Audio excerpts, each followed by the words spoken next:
when you are selling something called low ticket, right? They only have a couple $1,000s for their business bank account. And they're like, I'm not sure if this is going to be worth it. There's a big investment for me. How do I know you're better than everyone else? So it's like all these questions have to pop up and you have to answer all these objections, and the sales process is quite lengthy and you do all that work for so little money. And so in this video, we are going to be talking about all things high ticket sales and why actually selling expensive products is much more easier than being the cheapest one in the group. I've sold many different products in my career. I've sold things that are a few $100s. I sold things that are a few $1,000s. I sold things that are $10,000. I've sold things that are six figures, right? From my experience, I would definitely say selling high ticket items, things that are tens of thousands of dollars or even doing six-figure deals are much easier than selling small figure deals, whether it's a couple $100s or a couple of thousand. So let me explain. Typically, when you are selling something called low ticket, right? If you're on the phone selling a low ticket item, most likely the people that are buying these kind of items, they're very price sensitive, meaning that a couple $100s, a couple $1,000s means a lot for them and their life and their business. For these kind of products, it kind of feels like you're almost pulling teeth. Like let's say you're trying to sell coaching services for like $200 an hour, for example, right? It might be great for you, but for them, it might feel very expensive. So they're thinking like, if I do 5 hours, it's gonna be $1,000. I don't know if it's gonna be worth it. And then it's like, how do I know you're better than everyone else? So it's like all these questions have to pop up and you have to answer all these objections, and the sales process is quite lengthy and things like that. And it's like, you do all that work for so little money, right? In some instances, you might have a product that's hot and just sells itself, but for most people, it's going to not be that hot and it's going to be quite a pain. Even when you get to that few $1,000 mark, unless you have something that really has product market fit and it's just scaling out, it's very annoying to sell, honestly. And I've done that before, right? You know, when I get into the tens of thousands of dollars and six-figure kind of range, what I personally found is that it's much easier because the type of person that is willing to spend six figures on something, they typically already have a lot of money. Maybe their company is like super profitable and they understand that, hey, Patrick's gonna do this thing for me. I'm gonna pay him six figures, but based on what he's saying, he's gonna make me much more money than what I pay him. So yeah, I don't even have to think about it. I trust this guy, boom, it's done. It's literally that simple sometimes, where a deal can close in a week and it'll be worth tens of thousands or six figures, right? It's crazy because with the same exact selling skill set, I would personally say the thing that's more expensive is just so much easier. Everything's more fluid. It's an easier founder to work with. They understand the value, they have the money, they're willing to pay, they wanna do this thing and they're all in, versus the guy who's like, you know, starting a small business, no offense or anything, but like, let's say they only have a couple $1,000s for their business bank account and they're like, I'm not sure if this is going to be worth it. There's a big investment for me. It's like, if you're selling a product and service, wouldn't you rather just work with people that have a lot of money and they're willing to spend, right? And now this assumes that they trust you and that you're someone that can actually deliver results. If you can't deliver results, then it is what it is. If you're a coach or consultant or entrepreneur, or maybe you have your own SaaS company, if you can go up market and you find that it's more fluid to sell, definitely go up market, because it's much easier to have a few good deals that are worth a lot than to have a lot of small deals worth very little. If you want to scale a small team doing like smaller sales, you're gonna have so many people talking on the phone and that each deal is worth so little, and it's sometimes the profit margin is also low as well. The more higher you can charge, the more margin you can charge, the more people are price indifferent, and with the profit that you make from that client, you can reinvest it back into your business to hire better people, provide better services. If you're creating products, hire better people to reinvest in R&D to create better products, which will lead you to be able to charge higher prices, and then your margins are healthy as you continue to scale up. So if you are an entrepreneur or you're someone that's selling a product and you're doing low ticket and you want to get into high ticket, how do you go about that? Well, if you're a salesperson, just switch jobs, just switch products, find something that's easier to sell, higher ticket. That will just save you a lot of time right off the bat. Just look for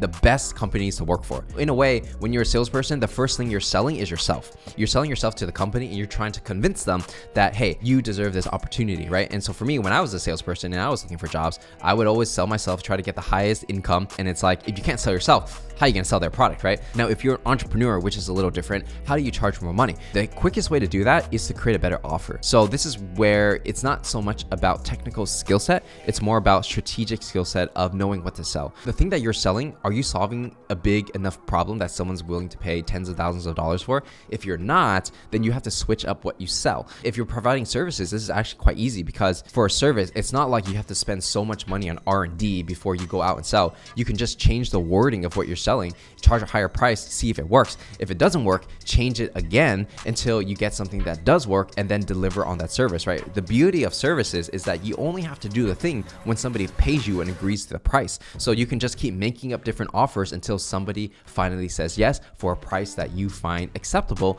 That also means that, for me, when I was experimenting with pricing, what I did was I charge high prices. You get some people that say yes, you get some people that say no. And then I'm like, okay, well, why did this person say no? What can I change for the next guy to make it better? So I don't care too much if I lose a customer because I have enough leads coming in, we have enough revenue coming in where I'm comfortable with it. So I'm willing to sacrifice one customer, have them maybe get upset with me because maybe the price is way too high or maybe the offer's not good enough for them. If they don't want to work with me after that experience, great.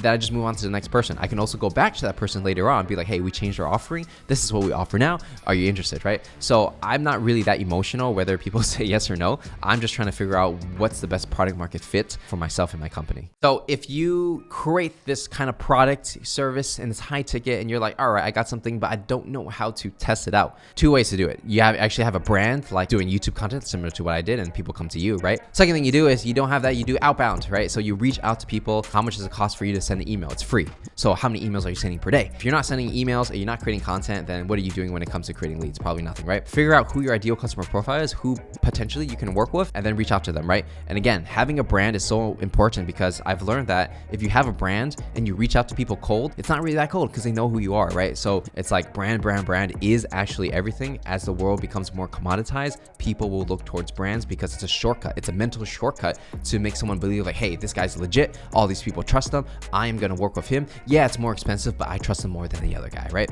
And so that is what I would suggest when it comes to lead generation. So when it comes to high ticket, right, how do you justify your prices? There's a few variables that you really need to pay attention to. Number one is what pain are you solving? So if you're helping someone save time or helping them make more money in a way that they can't do by themselves, well, you just calculate like how much money are you making them and what is your fee? As long as your fee is cheaper and reasonable compared to the amount of money you would make them, great. You're gonna make a lot, right? I actually really like revenue sharing, and as someone that does sales and marketing, that's what you also want to do as well.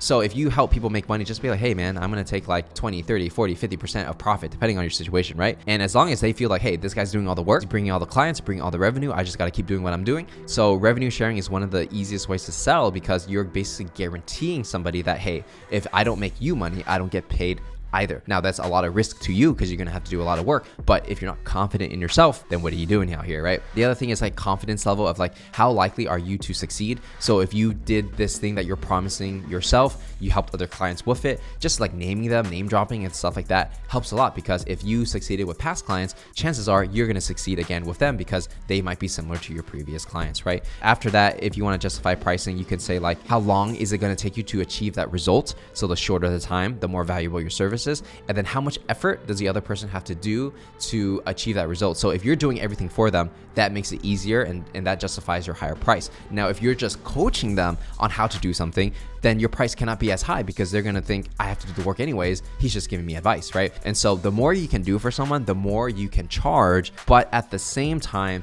the more work you have to do. So essentially what I'm saying is that the bigger promise you make, the more work you will have to do. So you have to just balance of like, how much work do you actually want to do and how much you want to get paid? And obviously the whole goal of business and efficiency is to constantly increase revenue and margins while decreasing the operational drag that it takes to deliver on that service, right? If you can sell something super expensive, but it takes very little work for you to do, but it provides extreme value to another person, that is like the ultimate thing, right? So that's my personal take on how you should justify your high ticket prices. If you want to take your sales game to the next level, whether you're a coach, consultant, entrepreneur, or maybe you're starting your sales career, make sure to check out my masterclass, saleslegacy.com. Link is also in the description. And if you enjoyed this video, make sure to give it a like, subscribe, turn on notifications, and I will see you in the next one.